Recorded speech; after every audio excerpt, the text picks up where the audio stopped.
not gonna pick up. Call too many times. Text back saying sorry I'm drunk. Why do I even try? Argue in circles for hours, cause what else can we do?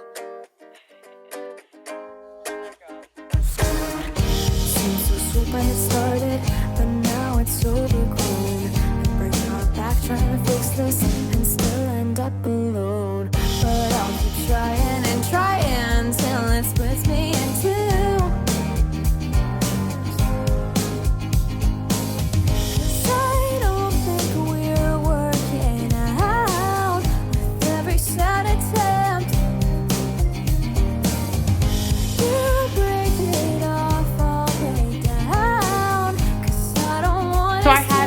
Main reading goals for this week, and I have actually already accomplished one of them, which I fully was not expecting. But essentially, a lot of you guys will know I have a book club called Catch Up Book Club. We tend to read long adult epic fantasy series. We're working on The Realm of the Elderlings by Robin Hobb. The read along is called Elderling Long, and we are approaching the halfway point. It is a very long, very slow read along because a lot of the books are really chunky. But the live show for the 7th book in the Elderling series is this Sunday, and I have yet to read the book. And as well as that, we are now moving into the second of the Fitz trilogies, and there is a novella that it is recommended that you read before you go into the Tawny Man trilogy. So this week my plan was to read first the novella, which I thought was going to take me a couple of days, and then Fool's Errand. However, I did Patreon sprints with Jade yesterday, and I actually already finished the novella. So this one is called The Willful Princess and the Piebald Prince, and it is a short story that is set in the history of the world, and it pertains to the origin of some of the magical elements, or like how a particular magical element of the series ended up in a particular bloodline. So it is a historical story about some historical royals in the 6 duchies, and it is told from the perspective of a woman who was the playmate to a princess, and she is recounting this event or series of events across a time period where there are a lot of conflicting accounts about the actual truth of what happened. I don't like short things, I don't like novellas, but I really enjoyed this one. I thought that it was extremely engaging. It is told in 2 parts, so you have the story of the Willful Princess and the Piebald Prince. Both of them are tied together and relevant to the subject matter. It gave me a lot of insight into certain things, and it also answered a question, if you're up to date on Elderling Long. One of the questions that we keep asking, like, how did this certain thing get to be seen a certain way when it wasn't always like that? It answered that question for me, which I'm really satisfied by, and I'm really excited to jump in to Fool's Errand, which I'm going to be starting today. So I gave The Wilful Princess and the Piebald Prince 5 stars. Thoroughly shocked by how much I enjoyed that, and because it was just like a little historical event or like a bit of lore of the world, I wasn't expecting my reaction, because all throughout it I was just like, the audacity of this bitch, like, oh my god. It was shocking. Loved it. So my next stop is gonna be Fool's Errand. This one is on my Bookopoly TBR, I believe. I think it's on there to read a fantasy, and this one is 580-ish, yeah,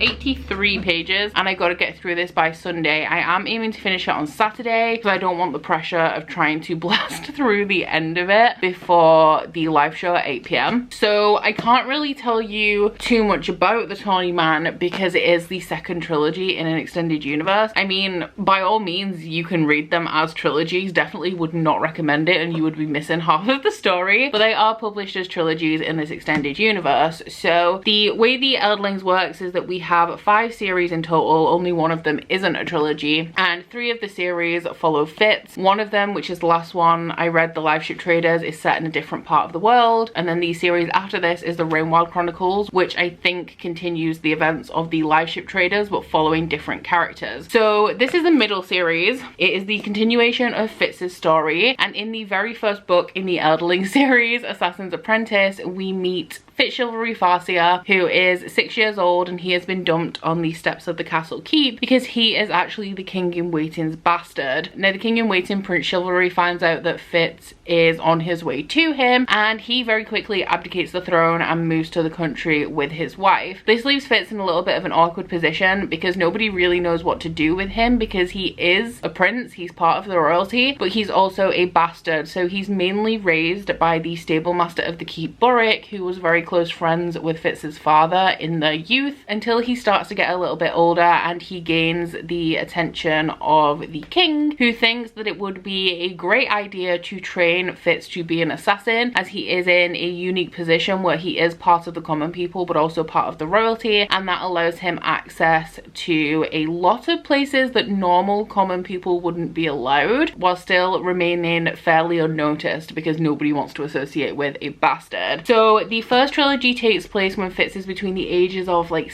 6 and around 18 to 20, I believe, and I'm not sure where this is going to pick up with Fitz age-wise, but there is one more trilogy following him after this. So if I was to hazard a guess, I'd probably say like mid-20s or 30 up until like maybe 40ish, but that is just a guess. I haven't even started this yet, but I'm really excited to get into this. I have heard from Ashley and Jade, who've already started, that it does already at the beginning of this draw on some of the things that we learned in the live ship traders, that some of these characters would not have been a party to, because the live ship traders follows completely different characters. And yeah, so I have a long day. Not really, I'm hoping to blast through things pretty quick now that I've actually got my shit together, but I have quite a bit to do before I can settle down to read today, and I'm aiming to read like 110 pages a day to have this done by Saturday. So my main plan for today is to film. I want to film all of my videos for the week, and I want to get 1 or 2 of them edited, because tomorrow Curtis and I are going to do something. We don't really know what we're doing or where we're going, but it's been a while since we've actually just like adventured out into the world, I guess. So it could be anything from like wandering around a town or a city to going on a nature walk, but that means that I won't be working tomorrow, so I want to cram as much as possible into today. However, it is already 1 p.m. and I've been dicking about planning videos, putting makeup on, taking selfies and all of that stuff that I really just did not need to be doing this morning when I had stuff to do. So just before I leave you guys, I have 2 things I would like to open and show you. One of them I've had for a while. My friend Ryan, as you guys may know, makes bookish prints. He makes other prints as well, but he does make bookish prints and also bookish canvas designs. Canvases are completely hand painted, and a while ago he made a House of Earth and Blood one and said that he was going to send me one. He didn't, he forgot to do that. So when he visited recently for my birthday, he did drop one off. I'm gonna show it to you guys. So they come wrapped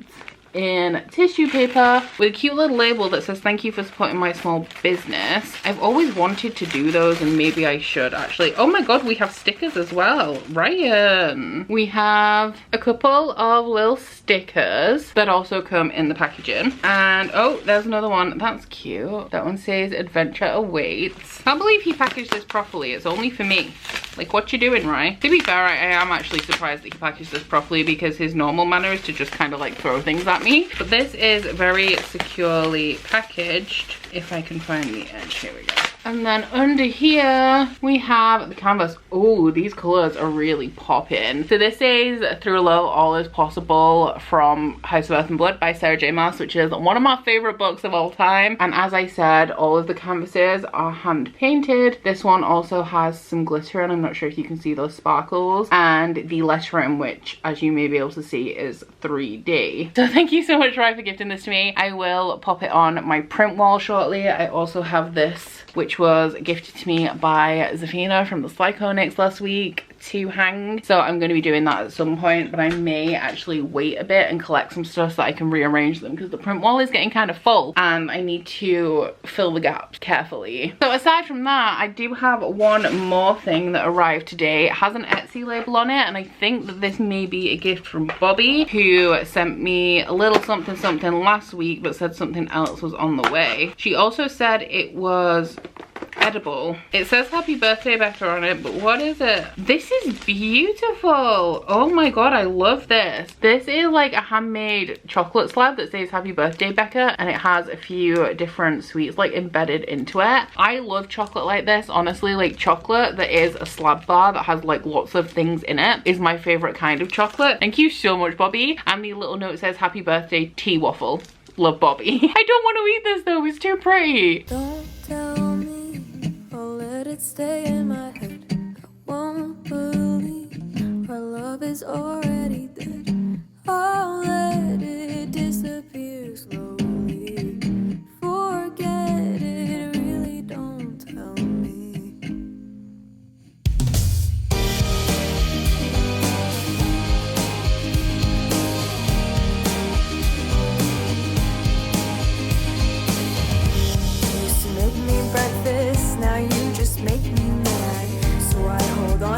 illusion. Pretend it's not that bad.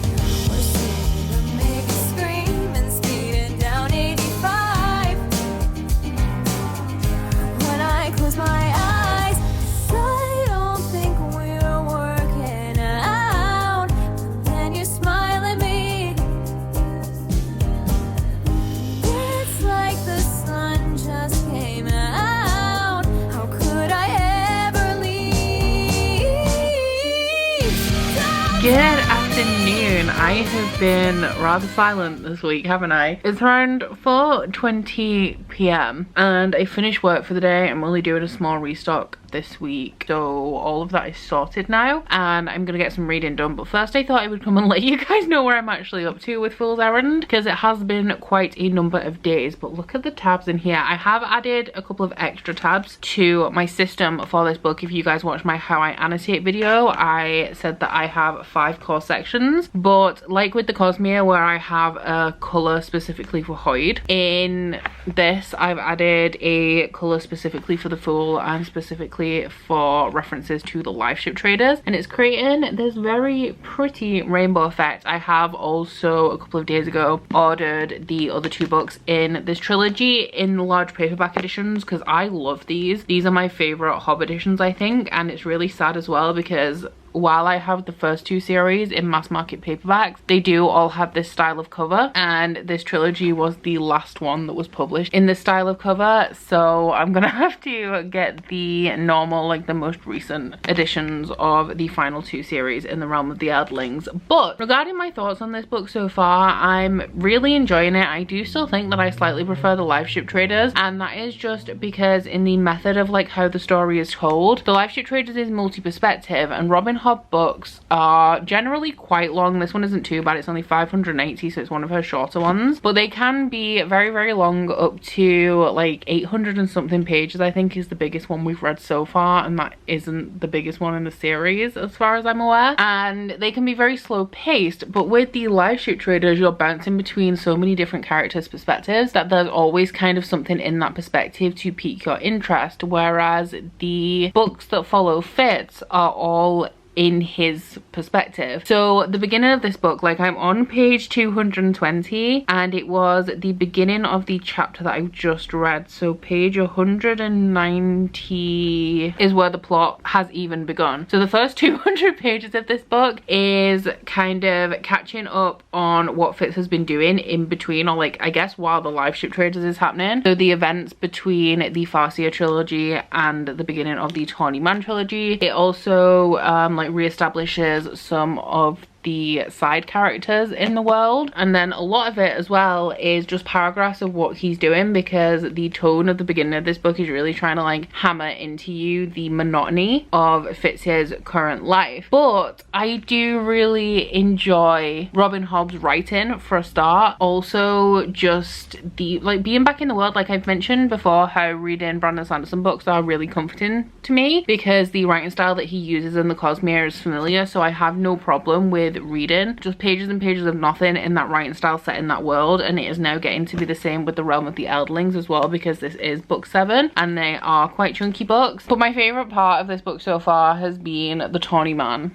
I love the Tawny Man with all my heart and soul. He's made me laugh a few times, he's made my heart hurt a few times, and just the relationship between Fitz and the Tawny Man, just whenever it is referenced, I love it. I love it so much. I'm loving revisiting some of the characters from the first trilogy, getting a little bit reacquainted with them. But there are, at this moment, a couple of characters that I'm missing that I think are going to come into the narrative. They have to come into the narrative at some point because it's kind of a big deal. So I'm excited to see them again and the drama that that's going to cause. And there's like 2 elements of magic in this series. The first one is the skill, and that is between humans, and you kind of have the power to see through somebody else's eyes who has the skill, and you can like visit people in their dreams and stuff. And there's also the wit, which is where people can communicate with animals. The wit is very much frowned upon, and because of the element of the wit magic in here, being able to communicate with animals, some of the things that the animals are saying in this book are actually hilarious, and I'm having a great time. I'm sorry that I can't be particularly detailed with my thoughts on this and give you like specifics, but I just really don't want to spoil it for anyone. So that is also like a big reason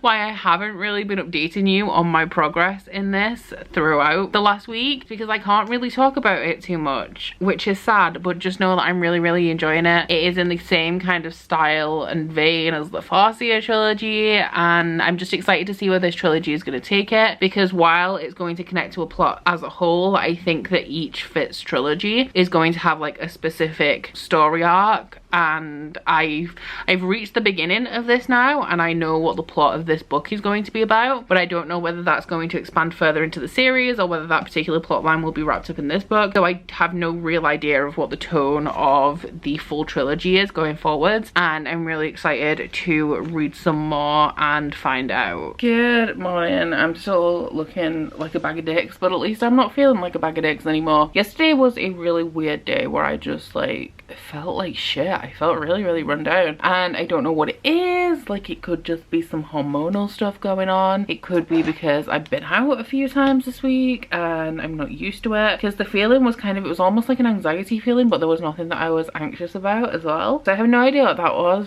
but I was just like so out of it from around the time that I filmed my update for the vlog up until around like 11ish p.m. and then I perked up a little bit and then went to bed. I've also been sleeping in a little bit late. I've messed up my sleeping pattern a little bit, not too dramatically, but I would like to rein that back in a little bit at some point. But it's Saturday morning, I think. I need to put my Fitbit back on because I really rely on that for the time, and it's currently charging. But yeah, it is still just about Saturday morning and I have a couple of things I need to do today. I need to work out, so I think I'm doing a bike boot camp and then Pilates or bar today, and then just some stretching to loosen up some of my muscles, because I did do, instead of like a Peloton ride last night, I did some hip stretches to loosen me up a little bit, and that felt really good. So yeah, I have like an hour of working out to do at some point. I also have an entire video to edit for tomorrow, and I have quite a lot of footage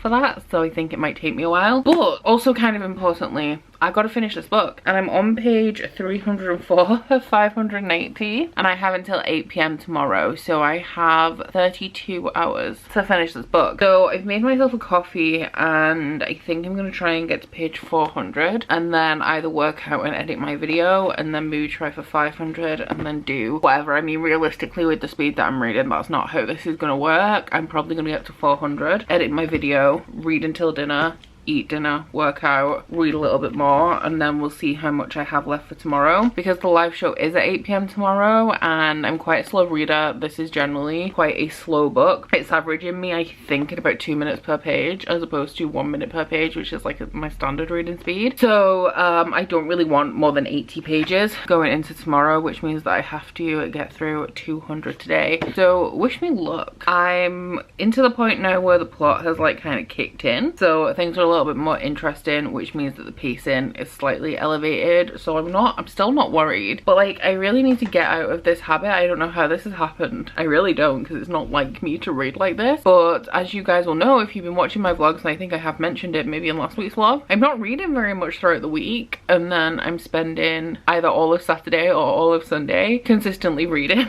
to try and get a book finished. So yeah, it's really not like me. I had, including the Wilful Prince and the Piebald Prince, I had 670 pages to read this week, which if we included Sundays, less than 100 pages per day. And yet here I am on Saturday struggling to get things done. Also, look at my creeping inch plant. It used to be so small, and now he's like all overgrown. This stick, I think it used to be around here on the stick, and I only got this, I think, at the beginning of April. But she smells really good. She smells really fresh. I wanna feel cold in the morning, stealing covers off of me. And I don't even need a warning, cause girl, I won't go back to sleep. I just wanna feel you on my chest, savoring each breath. Good evening. It is going on for like 3 a.m. but I want to get to, I can't even, how does the camera work again? There we go. I want to get to a certain point in this book before I finish for the night. I'm currently on page 460. So I have like 123-ish pages left, but I'm so upset.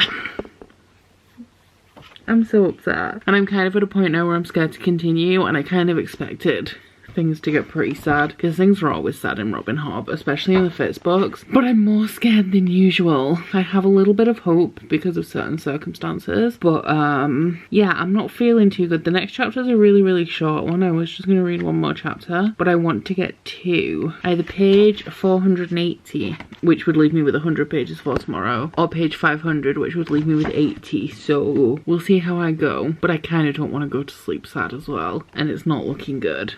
I wanna drink wine in the evening, singing all our favorite songs. And I don't need to chase a feeling, cause you already knocked the edge off. And I just wanna dance around the room, loving only you.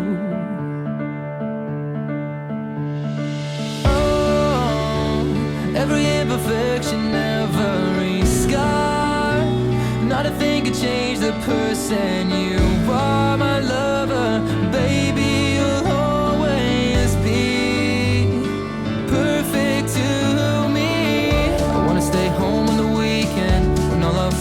going out, cause I don't see the need for speaking when you can just kiss me with your mouth. I don't need to try and pass the time, cause it's already flying by.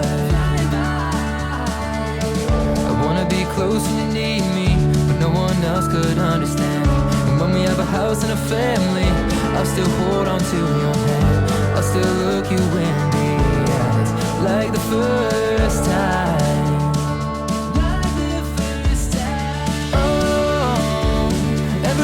Perfection, every scar, not a thing could change the person you are. My lover, baby, you'll always be perfect to me.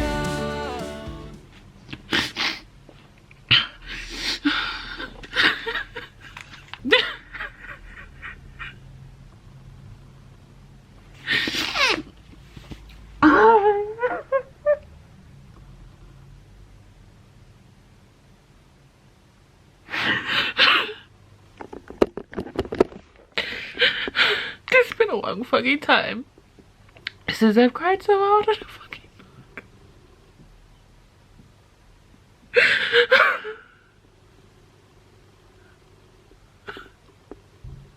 So I think I'm gonna take a little break from reading.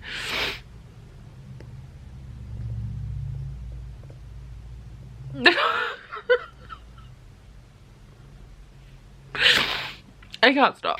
Hey, so I have recovered from my sobbing from earlier. That was honestly just heart-wrenching. I have not sobbed at a book so much since Kingdom of Ash, like way back when in like 2018 or whatever year that book was released. You all know I'm not a book crier, but that, it got me, and the scene in particular as well. I'm not going to tell you what it pertains to or anything or even give a hint, but I will just say that it was like beautifully done, because I had a feeling that things were like gonna turn bad at some point, so I was kind of already emotionally prepared, but the way it was done was just so, oh my god. But I have just finished Fool's Errand. It is almost 6 p.m. right now, and I'm not going to be posting a video today because for some reason it's taken a long time to export. Now normally I'm a little bit more prepared and I edit my videos and export them, upload them a little bit more in advance, but I was just so desperate to get this done and I was starting to worry about it, especially yesterday. As you guys know, I did intend to edit my video yesterday, that I edited the video today and I would have just about had enough time, but it's taken a while to export, so I didn't have a video scheduled in for next Thursday anyway. So honestly I'm just going to push this one because I did post an extra video this week as well, so I've still done my 3 videos a week, just not on the days that we're supposed to be on. So yeah, I'm just